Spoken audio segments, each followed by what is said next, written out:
So I don't have pockets, so I'm going to hang on to this, but my name's Christina Biermaier. I graduated from CLC 3 times. In 2001, I got my associate's degree. Then 2009, I graduated with my licensed practical nursing. Decided to continue on, got my registered nurse degree in 2011, and I currently work at the Central Care Dialysis Clinic in Brainerd.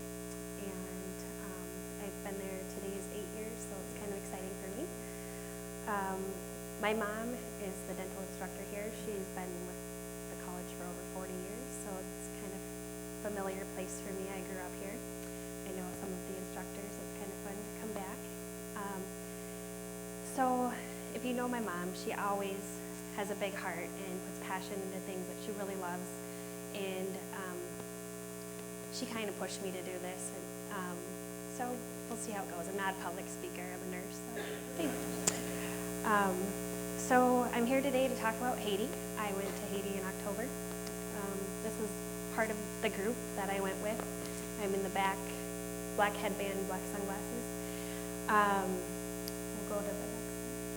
So Haiti's been in the news a lot lately, but not everyone knows where it is. When I was surprised when I came home, a lot of people asked, how long was your flight? Like 8 hours? Where did you go? I said, well, actually, Haiti is just south of Florida, and it's the neighbor to Cuba, right next to Dominican Republic on the island of Hispaniola.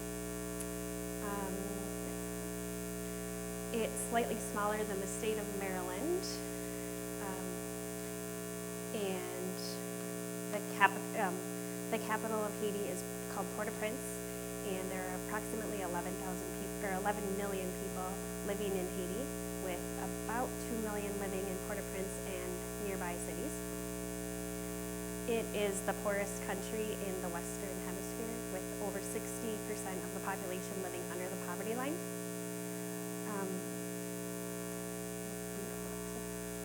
So there's just a little bit of background information I'll go over first. Haiti is a country born out of slavery. When French settlers brought Africans to the island in the 1700s to work the fields, and sugarcane was the #1 commodity. Many of the slaves did not agree with the French oppression, and there was, for oppression, there were a lot of battles to win their independence. The Haitian Revolution has been described as the largest and most successful slave rebellion in the Western Hemisphere. The rebellion began in 1791 through 1803, and January 1st, 1804 marks the date of Haiti's independence from France. After gaining independence from France, Haiti struggled to form a government, but today is known as a democracy, although it's very broken and corrupt. The native language of Haiti is Haitian Creole. It's emerged from contact between the French and African slaves. They needed a way to communicate to each other to form a language, and Creole was born. Until the late 20th century, Haitian presidents only spoke French to their residents, and until the 2000s, all instruction in the Haitian elementary schools was in French, which was a foreign language to most students. Go next. Haiti has one of the world's highest rates of deforestation, and because of this deforestation, they're not economically or ecologically able to recover, which now classifies them as a fifth world country. You can see here the border of Haiti and the Dominican Republic. This is a picture that was taken from the window of our plane as we flew in. You can see the soil erosion. It's kind of hard to tell with the lighting, but at the top little point, you can see the water is brown and it's going out into the ocean. So because of the soil erosion, there's not a lot of opportunity for farming. Crop production is low. The soil erodes into the ocean, kills the coral and the fish, so fishing is not a good industry either.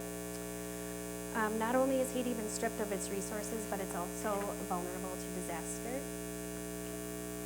8 years ago, on January 12th, a devastating 7.3 magnitude earthquake struck Haiti, killing over 220,000 people and injuring more than 300,000.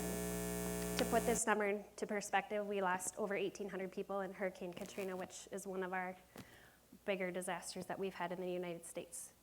The earthquake left over 1.5 million people homeless, and has resulted in an immense humanitarian crisis. This shows pictures. I got these pictures from a friend who was in Haiti at the time of the earthquake of tent cities that were built right after. The group that I travel with had a team of Americans on ground when this happened, so hearing their stories has been just really interesting to hear what happened when they were there.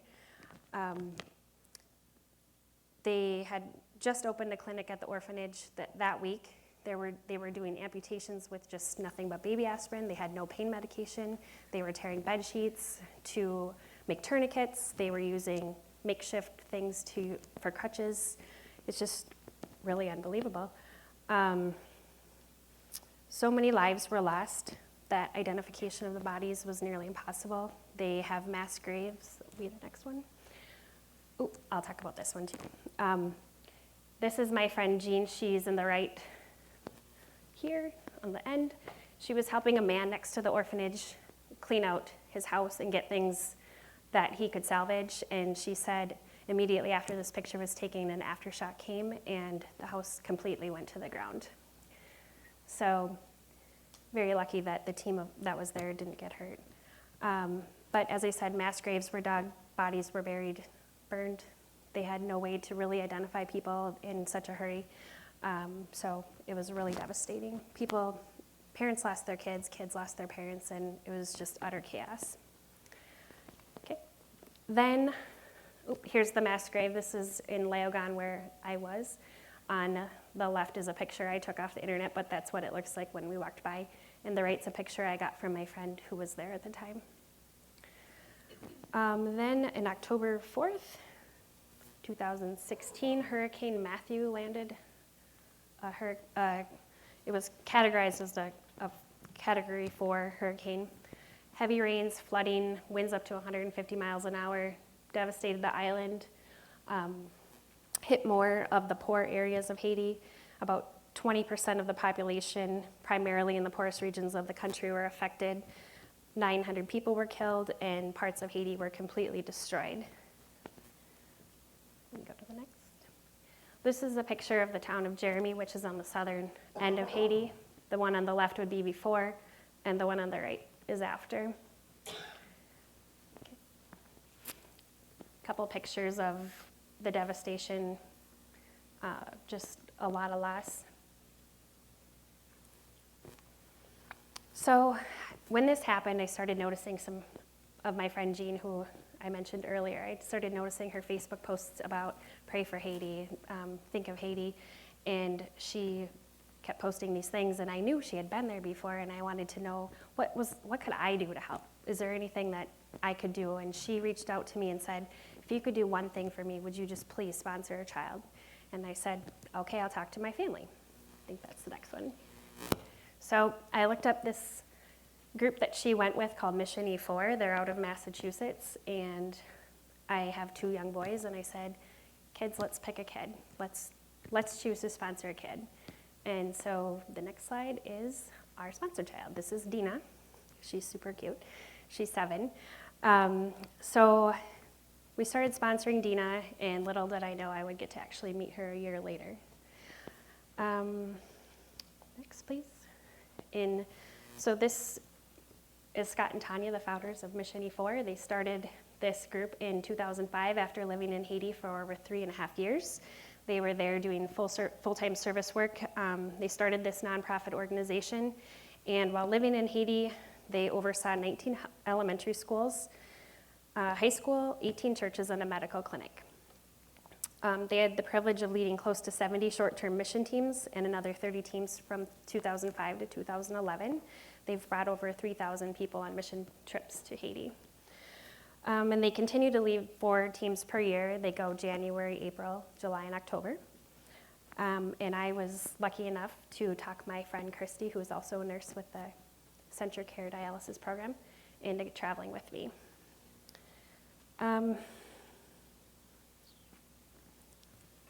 Okay, so our group consisted of about 30 people from all over the United States, and it was a week that we'll never forget. So preparing for to travel to a fifth world country takes a lot of patience. I thank my husband for helping me pack and unpack and repack and try to get to the 50-pound mark with my suitcase as close as I could. It was a lot of work. And the joke was that Christy got 49 pounds. We got to the airport and I texted my husband. I said, I'm at 50, she's at 49. And he said, she had room? So yeah, it was cute. But before we left, we had to do 6 training sessions online, and one thing I'll never forget is something Scott said in one of the videos is that over 30,000 people die every year from preventable diseases. And in Haiti, thousands of kids will die every year from lack of things that we take for granted, children's Tylenol. They have fevers, no way to reduce them. So kids are just dying. So as a nurse and a mother, it's so heartbreaking to even know that's going on, but it is. And I decided that I was going to fill my suitcase with medical supplies. So Christy and I both did that, and it was really cool. I got a $100 donation from my sweet mother-in-law, and I went right to the dollar store, and I said, see what we can get. I got antifungal creams, antibiotic ointments, Band-Aids, ACE wraps, thermometers. I filled a cart. It was pretty awesome to get all this stuff. So I stocked up, and then that little blue bag is my carry-on.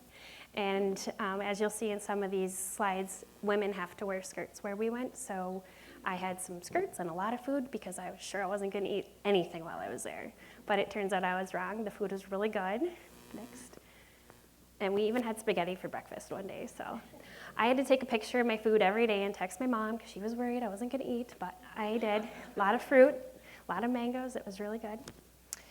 So after arriving in Port-au-Prince, our team traveled. This is not my picture. I took it offline, but this is what it looked like.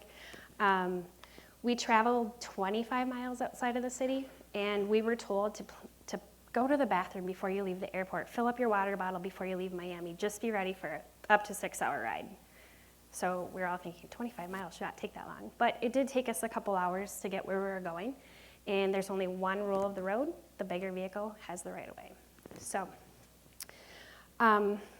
once we got going, this was our first real glimpse of Haiti, and the main mode of transportation is, we can go next, motorbikes, buses, pedal bikes, and next, trucks called tap-taps. This was one that we rode in. I was like, why are they called tap-taps? Well, if you find out, you have to tap to go and tap to stop because we're all riding in the back. So, and I was with a bunch of teenagers, and of course they're screwing around in the back. I can't even tell you how many times we pulled over for no reason because the driver just thought, okay, I'm stopping. So the group that I went with, Mission 4, they currently run 5 schools. They bought land. They're working to acquire some land, and they're going to build a 6th school. In addition to the schools, they have 2 orphanages. They have a boys and a girls on separate locations, and they also have 12 churches and employ over 130 Haitian people.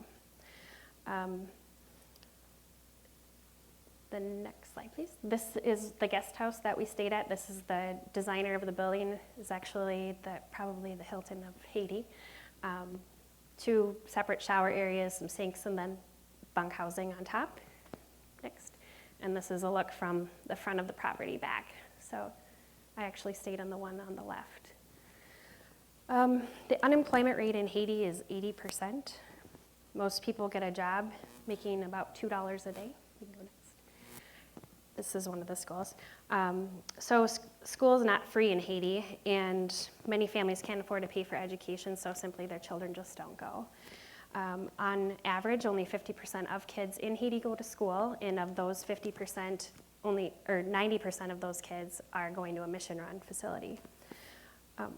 Children start school late, so they're often deemed old for their grade, and school goes from pre-K to 13th grade. There's government testing at 6th grade, and it's very rigorous. If you don't pass, you get to take it one more time, and if you don't pass the second time, then you're done. So same with 13th grade. Once they get there, the pass rate is about 50%.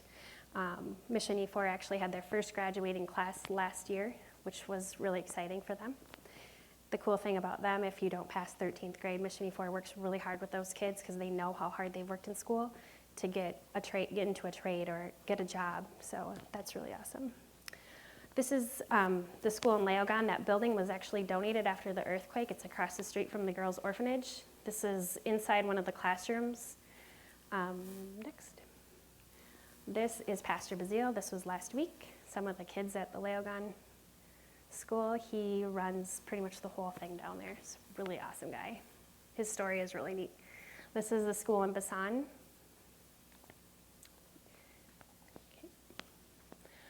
This is La Ferronne. You can kind of see the schools are a little bit different. You've got the steel building, the little makeshift roof, and this one is some cement walls.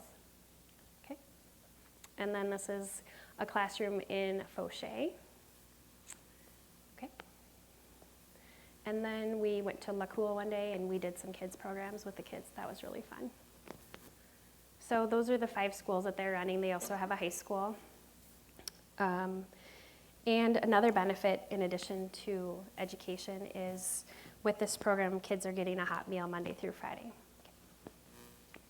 Oh, so the orphanages too they run. These are the girls at the orphanage, and then the next one I believe is the boys. Yep. So the hot meals, Monday through Friday all year long, might be the only meal that the children are getting. This is the lunch lady at La Cool. They cook their food on open fire and they'll make it. Generally, when I was there, I saw a lot of rice and beans, protein and starch. There are many children suffering with malnutrition and vitamin deficiencies. And the next slide is a picture of, there's some of the kids eating at one of the schools. So this is Rolando. He's being sponsored by a family friend, and you can't really tell in this picture, I guess, from the lighting in here, but his hair is orange. And I'm really excited to see where this kid goes, because now that he's being sponsored, he's going to school, he's getting fed, hopefully his hair will start to turn back to its normal color. A lot of times what children will do is eat mud pies or mud cookies just to fill their stomachs because they're hungry, and then that causes a vitamin deficiency. So you see it a lot in their hair if you don't see it in their skin. Teams travel to Haiti 4 times a year, so sponsors are able to correspond with their kids. The left, kids are getting their mail and they're coloring pictures or writing letters. It's so awesome to send mail and get mail back. On the right are the 2 translators that we worked with, Willie and Bastian, so they're literally translating the letters from Creole to English for the sponsors to get back. And then each child gets their a new updated picture taken. So I think that was probably the highlight of my week, is just seeing the kids and how excited they were. I know I have a picture of Dina with my boys and a snowman, and it seems so weird that you would, they've never seen snow, but to send her something like that was really fun to see her with. So here's Dina, and I got to meet her mother, and then the picture on the left was what she sent me in January this year. So she's 7, she goes to the school at La Ferronne. She has a sister that's 8, her father is deceased, so I didn't get to meet him, but she loves school. Her mom couldn't talk about that enough. It was really awesome, and she loves playing with her dolls. And when I came home, we started sponsoring 2 more children, so the next 2 slides are Merlanda is the next girl, and she's 11. Her parents are farmers, and she has 2 brothers, a sister, and she also goes to school with Dina. Dina's actually in the background in the red backpack. So when I got a text of this picture from my friend who was there, I said, grab the other child, she's mine too. So it was cute. This is Rose Mayal, and she is about 10. The reason we don't really know her birth date is because she's an orphan. So my friend and I decided her birth date's November 14th because that's the day we got her for her sponsorship. So she is hilarious and loves to play with hair. This is a style she gave me when I was there. Had my hair done every day by the girls, which was really fun. And she loves to draw and sing. She's a really awesome helper. So while we were there, we did a lot of team projects. The next 3 slides are bench building. We actually took all of the stuff to the boys' orphanage and built benches for the school in Fauché. And the next picture, I think, is painting. Yep. A lot of painting, and then the third would be completed benches that we did. This is construction on a classroom in fauché. We did the benches, some construction at the school, some yard cleanup, school cleanup. Probably one of the coolest things that happened while we were there is the girls got new beds at the orphanage, and when Taryn, our team leader, went in to talk to them, he wanted them to decide how they wanted their room set up, and we have bunk beds here, but they have 3 beds there. So he said we can keep it like that, but some of the girls are growing up, so they needed new beds, and he said we can keep it like that, or everybody can have 2 beds, but then it would take up more of the room. And they said, no, we want a big space. We want to be able to dance, and I just love that. Like, it is so cool. So let's see what the next one is. These are some kids at La Ferrone helping everywhere we went. If they saw us doing something, they wanted to push the wheelbarrow or help shovel, and you can see this little boy with his backpack on helping right here. It's pretty cool. And then also books got distributed when we were there, so each child comes and checks out the books. Let's see. One of the things that I wasn't really considering when I was traveling there was the electricity concept in Haiti. The electricity is run by the government, so that it's on when the government wants it on and off when they want it off. And we were told to not really expect to have it at all. The next slide is a generator hooked up to a blender. And the generator, this was at the girls' orphanage, but we were able to use that during the day if we needed things for like power tools or charging drills or whatever. But I walked by and I was like, what are they doing? Well, every day they made our meals for us, and they were making fresh juice every morning. So I was like, oh my. And then another time I walked by and they had it hooked up to a hand mixer and they were making a cake. I was like, gotta be creative. But sometimes we had electricity, and that was fun at night when we had the ceiling fans on. It was hot in there, but we also brought battery-operated fans, so we were prepared. Let's see.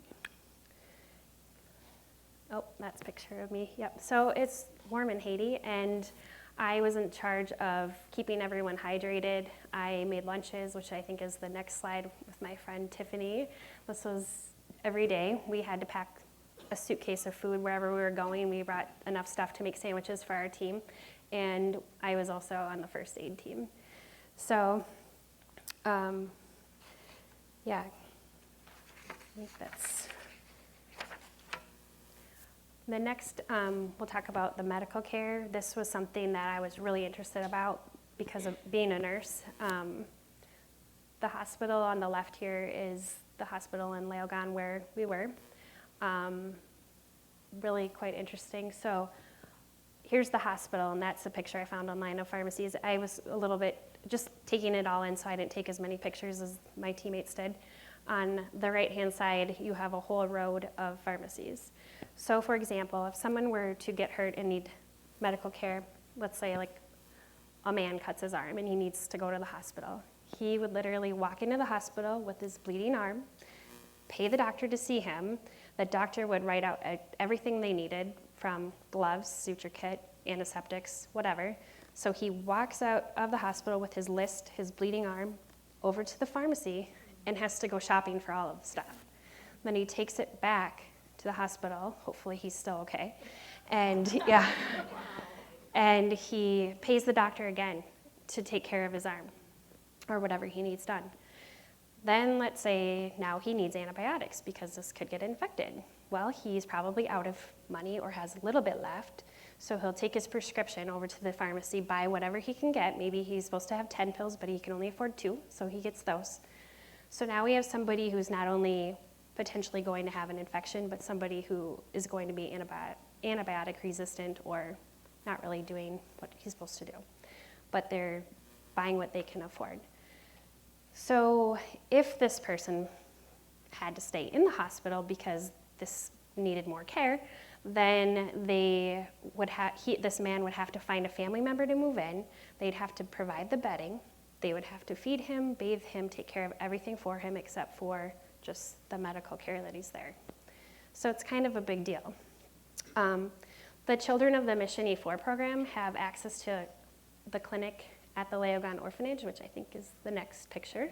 So this is the pharmacy at the orphanage, where all of the kids that are part of this program can come for free. They have free access here. And you can see some of those little orange bottles on the bottom. Those are like prescriptions that people leave there. So you just scratch off your name, I guess, and leave it there. But the nurses know what to do with them, so they keep them. They didn't know when we came into the clinic that Christy and I had all these supplies for them. So the next picture, we went back and got our suitcase and unloaded it for them. Well, actually, they unloaded it. It was hilarious. It was like Christmas watching them take out all the packages.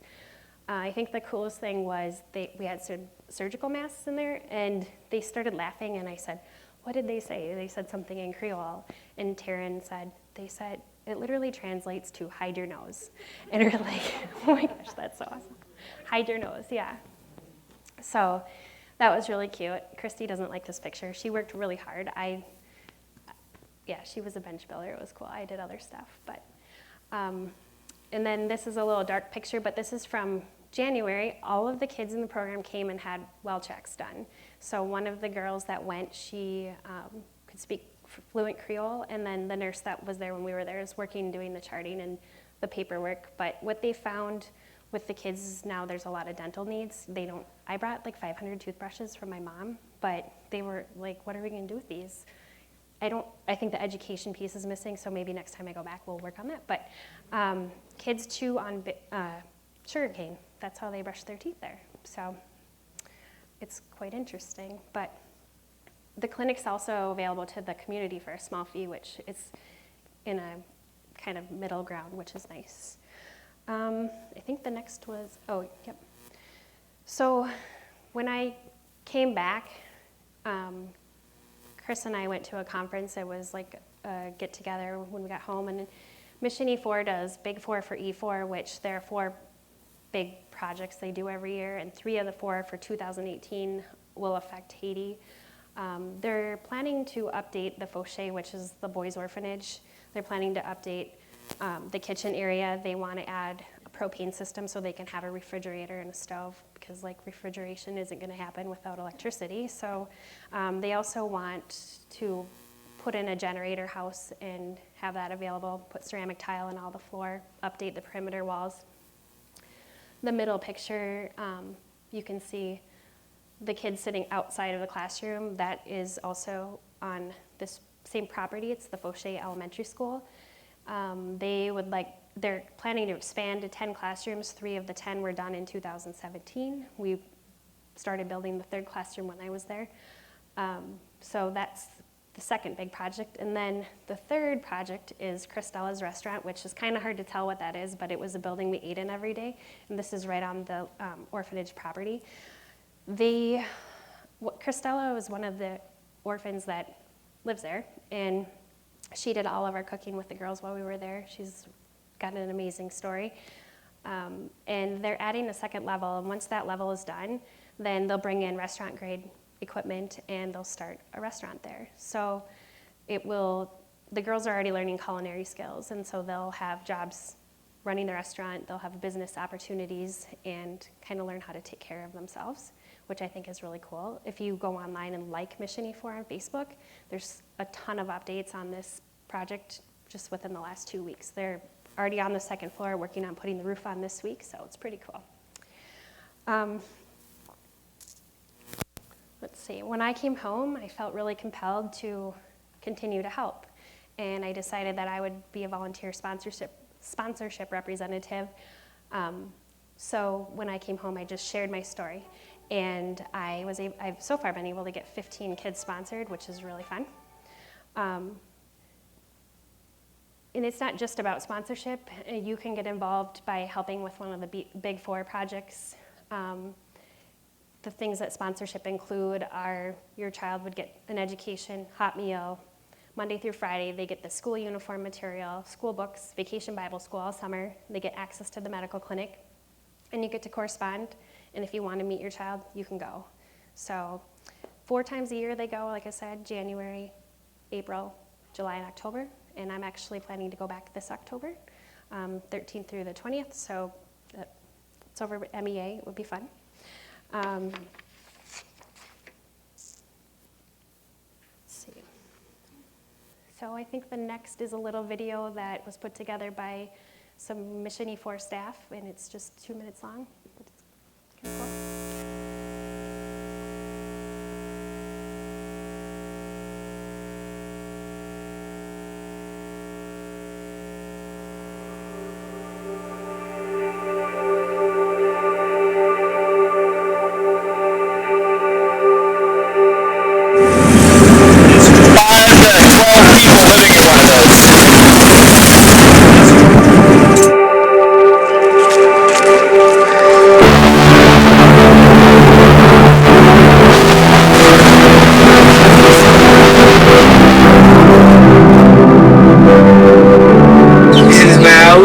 This is my bed.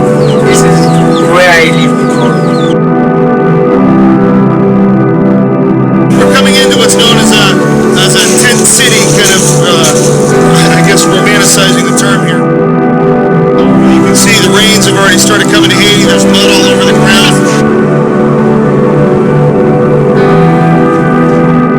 This area kind of has some people just selling little cookies or little fried bananas or whatever it is that they can try to run as a business here.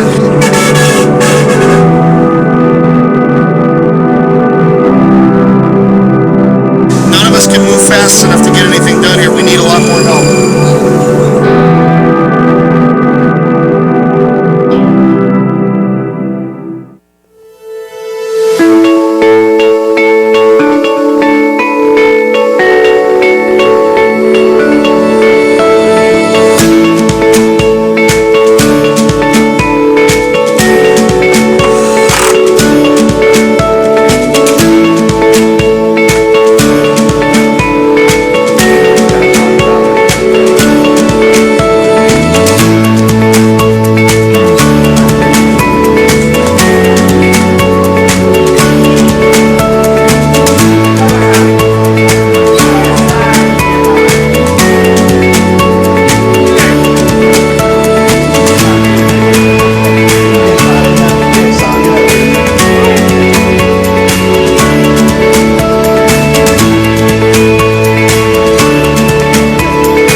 So that's a little bit about Mission E4.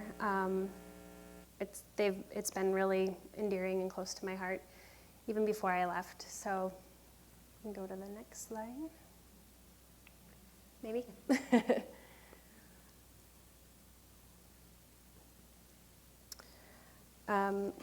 Also, 3 years ago, before I even went to Haiti, I had learned about a group called the Apparent Project, and it was started by a woman named Shelley Clay. I'm just going to read off her brochure here. In 2007, Shelley and her husband Corrigan traveled to Haiti to adopt a child. When they got there, they discovered that every single child in the orphanage that they went to had parents, living parents. Their hearts went out to the mothers and fathers who could not properly care for their children and who were left with the heartbreaking decision to give their children away. Only 9 months later, in 2008, they moved to Haiti and started a 501(c)(3) nonprofit and called it the Apparent Project.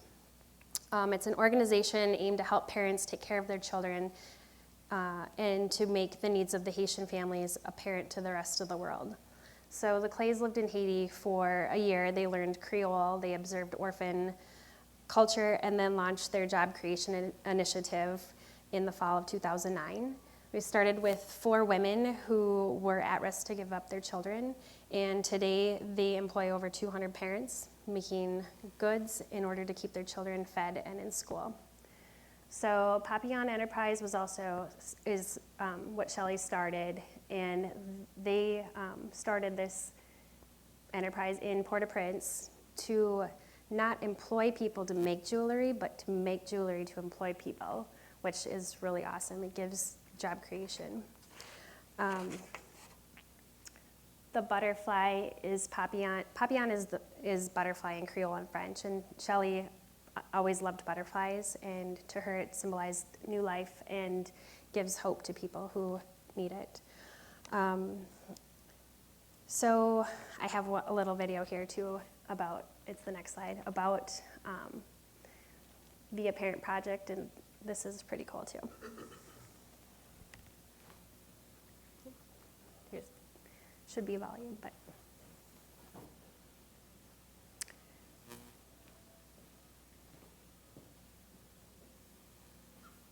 Someone has a job, they can.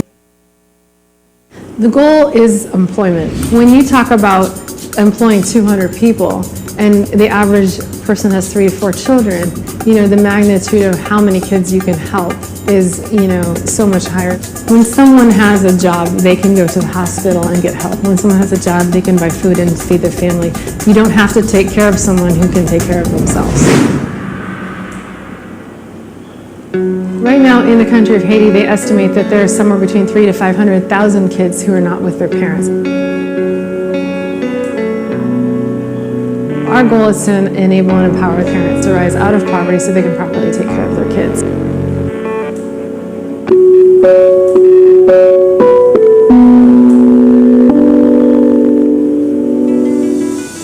In 2009, we launched with 4 women who were at risk for giving their children up and started teaching them basic jewelry making skills.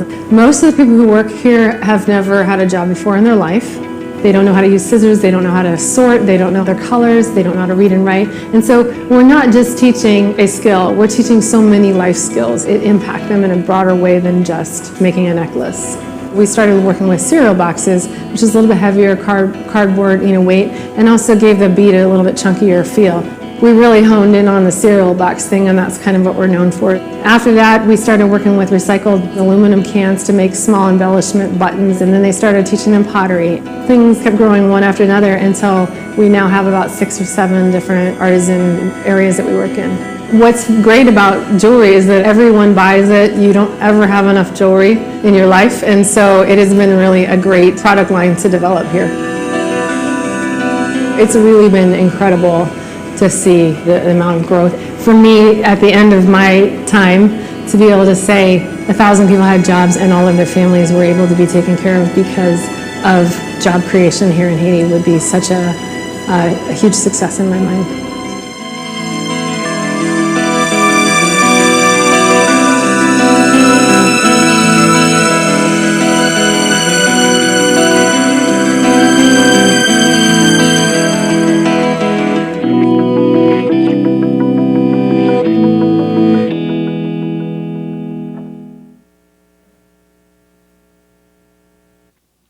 So when I got home, I wanted to know, how could I help them too? Like, what can I do?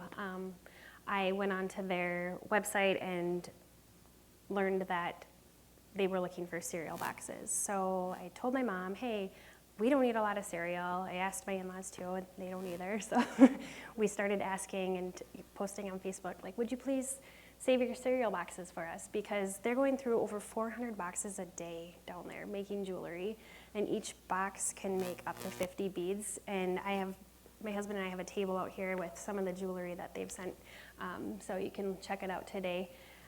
Bracelets made out of cereal box beads and clay beads. So I think we have maybe like 600 boxes at home right now that I need to send off, but I was waiting until I had a big number just to make it worth one big shipping pay. So they're going through quite a bit, and that's one way to help.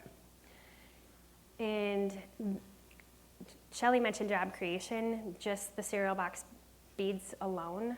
These are the number of jobs that it's created. 11 jobs total. 1 person sorting the boxes, 1 person cutting, 1 rolling, 1 person coating the beads with glue, 1 person varnishing, 1 taking the beads off of the bamboo sticks, 1 manager for quality control, a jewelry maker to string the bracelet, and then a manager checking the size. Then they also have a driver and a packer, so at least 11 jobs alone just in this area. Okay. They also make ceramic beads, and they will use, like most of the jewelry that I have today has a combination of ceramic beads, clay beads, the cereal box, and then there's some metal pieces that they use too. So this also creates jobs for 8 to 15 people to work together to assemble the jewelry, and they have at least 23 managers now working at the house. Okay. At Christmas time, they have these ornaments. I don't have any with me today, but they were really cool. It was a neat gift idea. They're made from recycled oil drums. They're hand pounded, and each piece is literally one of a kind. Okay. And they're also teaching their staff typing, computer skills. They're learning some basic English and using Word and Excel. You'll notice if you check out the jewelry, each piece has a tag on it with the artisan's information and tells a little story. Okay. The Parent Project also has the AP Institute, and they provide childcare for the kids. The parents are working, so the kids need some childcare. They take care of babies and toddlers, and then they have early childhood education for the children for preschool and kindergarten, and next year they're adding first grade. So that's also more jobs for some Haitians. Shelley's in the middle with some of the staff. So she said there's over 200 employees right now, but each Haitian who is employed provides for a number of family and friends. I know if you look at some of the tags, it'll say so-and-so cares for her so many children and parents or brother or whatever. So they're generally helping 10 people off of their salary and giving them the ability to send their kids to school. And of course, education is one of the best ways to empower people. Children then will have the opportunity to provide for their family when they grow up.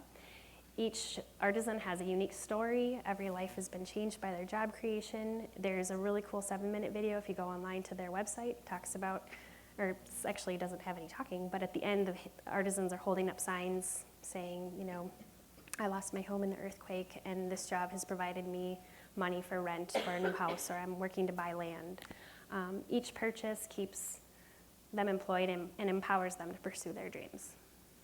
So, can't remember what's next. Oh, okay. So ways that you can help either organization. Easiest one, collect your cereal boxes. You don't have to do it alone, but if you want to, that's fine. I think it's best if you get friends who want to do it. I am actually meeting somebody after this to go pick up some cereal boxes. Get your church involved or a club. You can purchase fair trade goods from Market Haiti. They sell the Parent Project jewelry. I also have some today too if you'd like to look. You can order a fundraiser kit online. There's no upfront cost to either host a fundraiser or a party box. And you can get that information online. I have handouts at the end. I have, I think, 15 kids on the table out there that are looking for sponsors. There's a little blurb on each one inside their bio. You could donate online to one of the Big 4 projects, or you can join a mission trip and experience Haiti firsthand. The starfish story is probably one everybody has heard, but if not, I really love this, and it spoke to me when I was in Haiti. It says, one day a man was walking along the beach when he noticed a boy hurriedly picking up and gently throwing things into the ocean. Approaching the boy, he asked, "Young man, what are you doing?" The boy replied, "Throwing starfish back into the ocean. The surf is up and the tide is going out. If I don't throw them back, they'll die." The man laughed to himself and said, "Don't you realize there are miles and miles of beach and hundreds of starfish? You can't make any difference." After listening politely, the boy bent down, picked up another starfish, and threw it into the surf. Then, smiling at the man, he said, "I made a difference to that one. All it takes is one." And that's just how I feel. I started with Dina, and she really touched my heart. I know I came home and I said, "Chris, I wanted to get everybody, I wanted all these kids to be sponsored." Kids are really cool down there. They come out of everywhere. All the parents are really appreciative of the sponsors. It's a fun time, even if you're not sponsoring a child. My friend Christy, she wasn't sponsoring a child when we went down. She said, after meeting Dina, she's like, "Oh, I should have picked a kid before we came." I said, "It's okay, you still have time." And she left with a little 4-year-old girl named Nika that's in preschool, so now they have a connection, which is pretty cool. So that's it. Anybody have questions? Or yes? Where do the kids that go to the Yep, they have, so we actually traveled to the schools, they're not like all right there. And they have little villages and there's a school director for each school and they know the families that are in need, so they'll pick them first to come in, so. Yep. Yes, Dan? The construction of the buildings, you have earthquakes, so what is the architecture of these buildings, the rebar? Yes, What's so the new building? there is a lot of rebar, and I noticed a lot of it sticking out of buildings. So when we were driving around, Scott said, part of the tax there, I guess, like you don't pay tax on your building unless it's complete. So you'll see a lot of rebar sticking up because it's not done. So, yeah, they won't finish it. Yeah. So I noticed a lot more rebar. If you go online and you Google things like Haiti earthquake 2010, you will see some major rubble and piles and not a lot of rebar. So I'm guessing it's more, yeah, solid now. So. Yep. Is there an attempt to replant and reforest the land? I don't know about that. I know that burning wood is a big thing down there too, so they're cutting down to burn too. So, yeah. Yeah. I'm sorry, I missed what E4 stands Oh, I'm sorry. It stands for Ephesians 4. So, yep. Yep. Have they rebuilt a lot of the churches in the area, or do they have a place of worship? Or? That metal building that looks like a Quonset almost, in the top of that building there's a church. The Pastor Bazile, the one that was in front of that building with the little kids, him and his wife started with 70 kids coming to church on Sundays. I didn't mention this, but Christianity is not a big thing where we were. It was voodoo mainly, but a lot of these kids came for school and then they would come on Sundays for church. The kids started bringing their parents. They started with 70. They have over 600 people that attend every Sunday. So yeah, there's I think 12 churches right now that Mission E4 runs, so yeah. Yeah. I was wondering if the government sees the results of these volunteers and mission trips, they see results for the people, do they then have to step in a little bit and realize that there is success in this type of effort, or are they government? I'm not really sure about that, but I do know where we went, we never saw anybody, you know what I mean, like we were the only mission group we ever saw. So I know there were, on our plane going down, some medical groups going in, and we saw one of them leaving at the same time we did, but I don't know if the government notices like little things that are going on around there, so yeah. Yes? What's the origin of women wearing skirts? I think it's part of their culture, but in one of the training videos they talk about women who wear pants are considered loose women, which I'm not sure, because in Port-au-Prince we saw people wearing pants, and actually sent a text to Christy and I were on a plane by ourselves going down there, so we met up with everybody, but I said, I feel like we're the only ones wearing skirts. We're not going to fit in. And they said, wait till you get there, you'll see. And it's true. Even the little girls wear skirts, so it's just part of their culture. Yes? How do they buy the land? Is it the state or? I'm not really sure about that, but I know when I was there in October, the land that they're purchasing right now to build the high school was within walking distance, and I guess I didn't ask when we were there how they were buying it, but they still have some money to put down on that before they can start building, so. Yeah, they are. A lot of rentals too. Yep. The government doesn't have any transparency that helps people. I can't say yes or no. I guess I don't know that one, sorry. Yeah, well, there's some corruption, yeah. Mm-hmm. Is Haiti and Dominican Republic divided by a river? I don't know. I don't think so, yeah. And so do you know anything Yeah. about Border Patrol, how, It's called the Massacre River. There you go. what is it, Gary? The Massacre River? We were by the ocean and I didn't really pay attention, I guess, when we were coming in.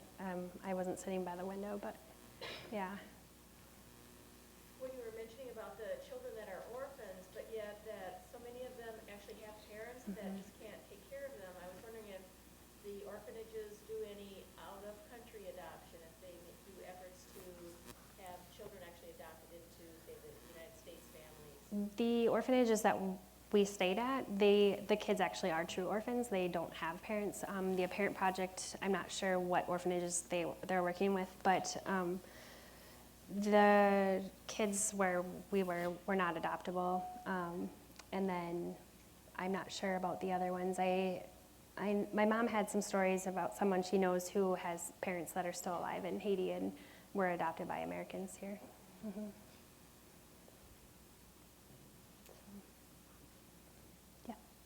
I remember when I was in middle school, after the 2010 earthquake, brother and sister, they were actually adopted by a family in Here? town Yeah. from Haiti, from one of the orphanages. Awesome. Yeah. I'm actually adopted from Haiti, from Port-au-Prince. Awesome. Thank you. Do you go to school here? Yes. Yes. Awesome. Yeah, my mom had a student last year in the dental program. Is it your sister? Okay, cool. Yeah, she's like, I'm going to tell her to go, but she lives in Duluth now? Yes. Yeah. Yeah. So do you have parents still there? I do have family in Haiti. I'm in touch with them. Yeah. So there you go. Yeah. Hopefully, I'm trying to go there probably next Christmas break.